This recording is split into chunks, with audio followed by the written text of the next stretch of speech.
I wish I'd waited for someone like you, she told the best man at his sister's wedding, in front of me. So I ended it that night. Now she's uninvited from every family event. Hey viewers, before we move on to the video, please make sure to subscribe to the channel and hit the like button if you want to see more stories like this. Thanks. I should have known something was off when Rachel spent 20 minutes fixing her makeup before we left for my sister's wedding rehearsal dinner. Not the normal touch-up routine, the full reset, the one she usually reserved for her company's holiday parties or when her college friends came to town. But I chalked it up to wanting to look good for photos, maybe nerves about meeting some of my extended family for the first time. We'd been together 4 years, lived together for 2. I'm an architect, she works in marketing. Normal relationship stuff, Sunday grocery runs, arguing about whose turn it was to take out the trash, or stealing my hoodies. We talked about marriage in that vague someday way that couples do when they're comfortable. My family loved her. Her parents tolerated me. It wasn't fireworks, but it was solid. Or so I thought. Sarah's wedding was beautiful. My little sister married her college boyfriend at this vineyard about an hour outside the city, late September when the leaves were just starting to turn. I was proud of her, emotional in that way you get when you realize your baby sister is actually a whole adult with her own life. Mom cried during the ceremony. Dad pretended he had allergies. Rachel squeezed my hand during the vows, and I remember thinking maybe this would inspire us to finally have that real conversation about our future. The reception was in full swing by the time the sun started setting. That golden hour light that photographers obsess over, string lights coming on overhead, the DJ playing something that got everyone's parents on the dance floor. I was making rounds, saying hi to cousins I hadn't seen in years, when I noticed Rachel at the bar talking to Kyle. Kyle was my brother-in-law's best man. They'd been friends since middle school. Good guy, successful, worked in commercial real estate. The kind of confident that comes from never really failing at anything. He'd been friendly to both of us all weekend, but I'd noticed Rachel laughing a little too loud at his jokes during the rehearsal dinner, touching his arm when she talked to him. I'd felt that twist in my stomach, but pushed it down. Don't be that guy, I told myself. Don't be jealous and insecure at your sister's wedding. But watching them at the bar, the way she angled her body toward him, the way she kept playing with her hair, that twist came back stronger. I walked over with 2 glasses of wine. Hey, got you a refill. Rachel barely glanced at me. Oh, I already got one. Kyle was just telling me about this property deal in Miami. Yeah, man, it's insane down there right now, Kyle said, and I could tell he was trying to include me in the conversation, but Rachel cut him off. God, that sounds amazing. I would kill for that kind of lifestyle. She waved her hand vaguely. Doing something exciting, you know? What we do is pretty exciting, I said, trying to keep my tone light. We literally design buildings. She laughed. Not with me. At me. Marcus, come on. You draw lines on a computer. Kyle is closing million-dollar deals. My face went hot. Kyle looked uncomfortable, shifted his weight. I mean, architecture is, I wish I'd waited for someone like you, Rachel said, and the words came out so casually, like she was commenting on the weather. She was looking right at Kyle, her back partially to me. Someone who actually, made something of himself. Someone with ambition. The noise of the reception faded into white static. I stood there holding 2 glasses of wine like an idiot, watching my girlfriend of 4 years tell another man she wished she'd waited for him instead. At my sister's wedding, with my mom and aunt standing 10 feet away, close enough to hear every word. Kyle's expression shifted from uncomfortable to horrified. Rachel, she finally turned and saw me. Saw my face. And instead of backtracking, instead of apologizing, she rolled her eyes. Oh my God, Marcus. I'm joking. Why are you being so sensitive? That didn't sound like a joke, I said quietly. See, this is exactly what I mean, she said to Kyle, gesturing at me with her wine glass. Everything is always so serious. So heavy. Can't you just lighten up for one night? My aunt had definitely heard. She was staring. Kyle looked like he wanted to disappear into the floor. I need some air, I said, and walked away before I said something I'd regret. Or before I started crying at my sister's wedding, which felt like a distinct possibility. I found myself at the edge of the vineyard, where the manicured lawn gave way to actual grapevines, away from the lights and music. My hands were shaking. For years, I'd spent 4 years with someone who thought I hadn't made something of myself, who thought I lacked ambition, who could say something that cruel so casually, like it was just an observation she'd been holding on to. Marcus. Sarah appeared next to me, still in her wedding dress. Mascara slightly smudged, Whether from happy tears earlier or angry tears now, I couldn't tell. You're supposed to be celebrating, I said. And you're supposed to not look like someone kicked your dog at my reception. She crossed her arms. What the hell was that? What the hell is wrong with her? You heard. Half the family heard. Mom is ready to throw her out herself. Sarah grabbed my arm. Marcus, what she said, was how she really feels. That's the thing, Sarah. She meant it. The joke was that she said it out loud. My sister pulled me into a hug, careful not to let me wrinkle her dress too badly. You deserve so much better than that. We've been together 4 years. So? Sunk cost fallacy. You taught me that term when I was trying to justify staying in that terrible internship, remember? She pulled back, looked at me seriously. This is your out. Take it. I made it through the rest of the reception on autopilot. Rachel acted completely normal, like nothing had happened. She danced. She laughed. She took selfies with the bridesmaids. When she caught me watching her, she'd give me this look, part annoyed, part confused, like I was the one being unreasonable. The drive home was silent except for the GPS. She fell asleep or pretended to. I kept replaying it. I wish I'd waited for someone like you. Someone who actually made something of himself. We got back to our apartment around 1 in the morning. Rachel kicked off her heels in the entryway, started unzipping her dress. Can we talk? I said.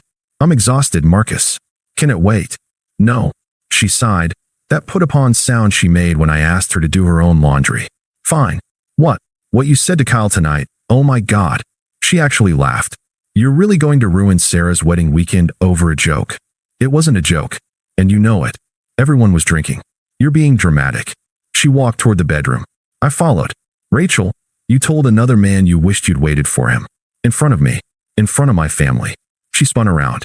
Okay, you want me to say I'm sorry you got your feelings hurt? Fine. I'm sorry you got your feelings hurt. Happy now. That's not an apology. What do you want from me, Marcus? Her voice had an edge now. You want me to grovel? Beg forgiveness? I made an offhand comment after a few glasses of wine. Kyle didn't take it seriously. Why are you being like this? Because it wasn't offhand. Because you meant it. She stared at me for a long moment, and something in her expression shifted. Calculation. Maybe if you were more confident, you wouldn't be so paranoid. Don't do that. Don't make this about me being insecure. Then what is it about, Marcus? Enlighten me. I sat down on the edge of our bed. For years of memories in this room. Her clothes in my closet. Her shampoo in the shower. Evidence of a life built together, and suddenly all of it felt like it was built on sand. I think you should stay with Emma for a while, I said quietly. She blinked. What? I need space. And I think you need to figure out what you actually want. You're breaking up with me? Over this. She was staring at me like I'd grown a second head. No. I'm breaking up with you because of how little you think of me. The wedding just made it obvious. You're insane. You're actually insane. She grabbed her phone off the nightstand. I'm not leaving my own apartment because you decided to have a breakdown. It's my apartment. You moved in. Your name isn't on the lease. That stopped her. You're seriously doing this. I'm seriously doing this. She started cycling through reactions like she was testing which one would work. Anger. You're going to regret this. Guilt. After everything I've done for you. Bargaining. We can go to counseling. Each one lasted about 30 seconds before she moved to the next. I've already made up my mind, I said. Fine. She grabbed an overnight bag from the closet, started throwing clothes into it. Fine. When you come crawling back in a week, don't expect me to be waiting. I won't be crawling back. She left at 2 in the morning, slamming the door hard enough to make the pictures rattle on the wall. I sat in the silence of my apartment and waited to feel something other than numb. The next morning, I drove back to the vineyard for the post-wedding brunch. My family took one look at my face and knew. Where's Rachel? Mom asked carefully. Gone. I told them everything over fruit salad and mimosas while other wedding guests mingled on the patio. Sarah held my hand under the table. Dad got that particular expression he only gets when he's truly angry. Jaw tight, eyes hard. That girl is not welcome in this house, Mom said, and there was no room for argument in her voice. Kyle found me after brunch. Man, I am so sorry. I had no idea she was going to. I never encouraged. I know. It's not on you. For what it's worth, that was one of the most uncomfortable moments of my life. And I once gave a presentation with my fly down. I managed a weak laugh. Thanks for trying to shut it down. She texted me last night, he admitted. Around 3 a.m. I didn't respond. Of course she did. I spent the next week in a fog. Changed the locks. Had a friend help me box up Rachel's stuff. Set it in the building's storage room and texted her the unit number. She could arrange pickup whenever. Blocked her on social media, then her phone number. Not out of anger, out of self-preservation. Every time I saw her name, I felt that twist in my stomach again. She tried to reach out through mutual friends. Emma called. Marcus, she's a mess. She says you won't talk to her. I won't. She made a mistake. She made a choice.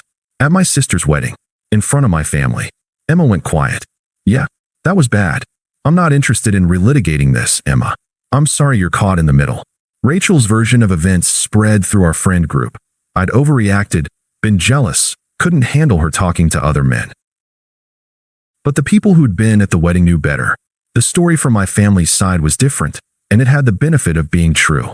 Our mutual friends started to sort themselves, most of them fading from my life, but the real ones stayed. I threw myself into work, took on extra projects, started going to the gym at 6 a.m. because I couldn't sleep anyway. I talked to a therapist who asked me uncomfortable questions like, why did you tolerate subtle disrespect for so long? And what did you get out of being with someone who made you feel small? Turns out I had some stuff to work on. Meanwhile, Rachel's social media became a performance. Photos at bars with captions about living my best life and knowing my worth. Quotes about how some people can't handle a strong woman. I saw them through friends' screenshots. I'd stayed blocked, and each one felt like proof that I'd made the right choice. But according to Emma, who still checked in on me occasionally, the reality was different. Rachel was asking about me constantly. Had I started dating? Was I okay? Did I mention her? Emma had stopped answering most of her calls. 3 months after the wedding, I got a text from an unknown number. Hey, I've been thinking about us. Can we talk? I deleted it. 2 days later, I know I messed up. I miss you. Delete. A week later, please, just tell me what I can do to fix this. I changed my number. She tried Sarah next. My sister called me, incredulous. Rachel just asked me to convince you to talk to her. Can you believe the audacity? What did you say? I told her she's got some nerve, and that she's not invited to Thanksgiving, or Christmas, or my first anniversary party, or any family event for the rest of forever. Sarah, you don't have to. Mom and Dad agree.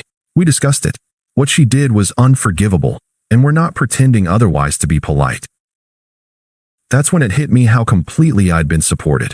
My family hadn't equivocated or tried to stay neutral. They'd seen what happened and chosen my side without hesitation. Rachel had spent 4 years building relationships with them, and she destroyed all of it in one casual comment. She tried my parents next. Dad told her, politely but firmly, that it was between Rachel and me, and they weren't getting involved. Mom was less polite. According to Dad, she'd said something along the lines of, you had something good and you threw it away. That's on you. Work apparently wasn't going well for her either. Emma let slip that Rachel had gotten into it with her boss over taking too many personal calls, too many long lunches. The focused, driven woman I'd known was unraveling, and part of me, the part one wasn't proud of, felt vindicated.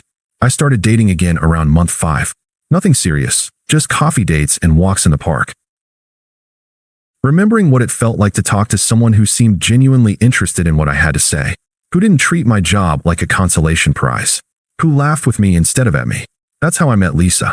She was a landscape architect, brought in to consult on a project my firm was designing. We got coffee to discuss the integration of green space, and ended up talking for 2 hours about everything except work. She was kind, funny, secure in herself in a way I'd forgotten was possible. So what's your story? She asked on our 3rd date. Why is someone like you single? I gave her the abbreviated version. 4-year relationship, ended badly, still processing.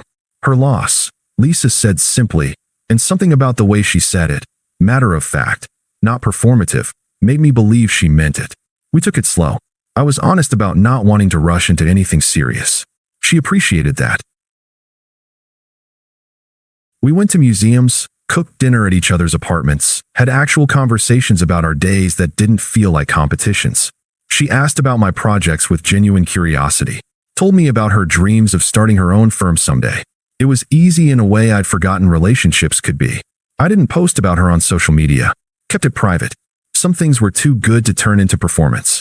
Rachel's downfall, as I pieced it together from various sources, was both gradual and spectacular. She'd apparently pursued Kyle after our breakup. Not subtly. Texts, calls, showing up at his office building. He'd ignored her at first, then politely declined. then finally told mutual friends she was acting unhinged and showed them some of her messages. Screenshots made the rounds. The woman who'd wished she'd waited for someone like Kyle had to confront the reality that Kyle wanted nothing to do with her.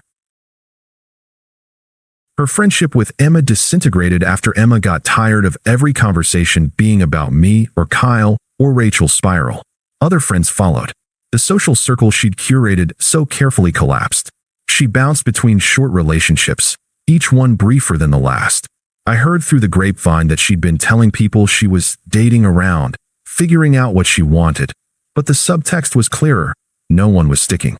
Her performance at work deteriorated enough that she got a formal warning. Had to take a leave of absence for personal reasons. The confident marketing coordinator with her whole life together was barely holding on. And then the texts started again. From new numbers, new angles. I was drunk. I didn't mean it. You know me. We were together for years. That has to mean something. I made a mistake. Everyone makes mistakes. Why won't you even talk to me? I didn't respond to any of them. But I watched the progression with a detachment I hadn't thought possible 6 months earlier. The woman who'd casually devastated me at my sister's wedding was begging for scraps of my attention, and I felt nothing. Then the tone changed. You're really going to throw away everything over one comment? This is pathetic. You're being childish. I guess you never really loved me if you can just cut me off like this. Anger. Good. That was more honest than the desperate apologies. And then, I'm not doing well. I need you. Please. Just one conversation. You owe me at least that. I owed her nothing. My parents' 35th anniversary party was in late May, 10 months after the wedding. They'd rented out the backyard of the same vineyard, going for symmetry or maybe just because they liked the place. Smaller gathering than Sarah's wedding. Family, close friends, people who'd been part of their lives for decades. Lisa met my extended family for the first time. My grandmother loved her immediately. My cousins were welcoming. She fit into the fabric of my family in a way that felt natural, unforced.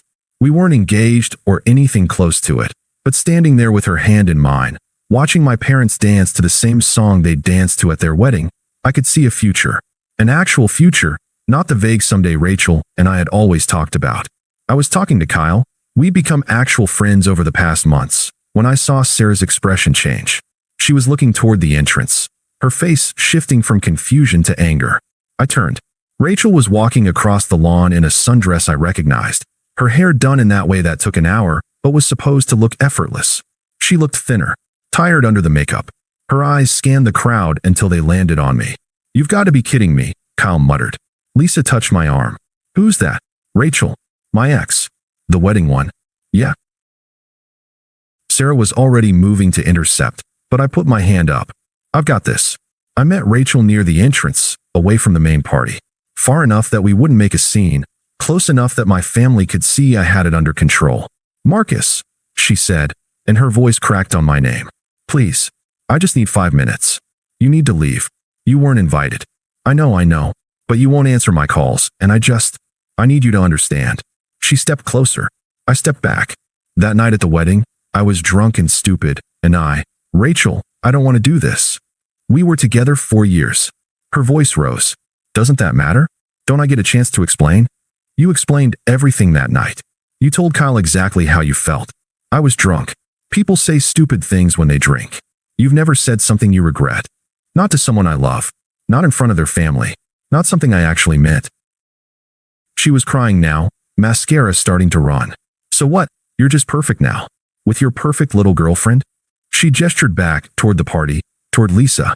She's not even, don't. The word came out harder than I intended. Whatever you're about to say, don't. She deflated.